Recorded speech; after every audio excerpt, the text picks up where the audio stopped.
әткеләре каршында. Шуңа күрә Шаян бик күңеленә ян, күңеленә көлкеләр таба.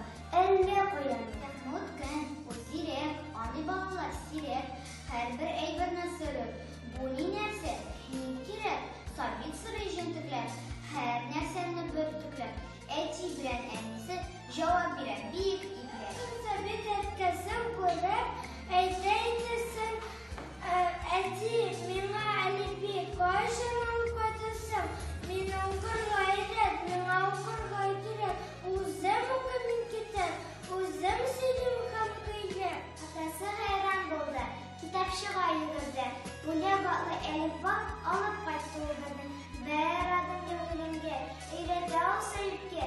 Салган Сәбит ихласын, калбеткә сәҗдәгә. Әлиф, мансаба, мөхәррим, мансата, бусада хәрфула, бу хәрфзат мансата.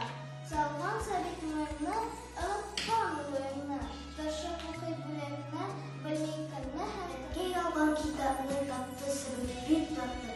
Тиздән итеп бик яхшы, нинди хәреф, ни атлы, бер көн чәчкән вакыт укый шартлады. Әти белән әнисе тырышалар. Укуы эзлегәнең балачала баланың. Бу әлифба бүлеккә харифтан бабай. Хайран булды әнкәсе, гыйлем булган бәкәсе. Шәй батында елмая, куанычлы әткәсе. Күрсәм иде әнкәсен, качып алган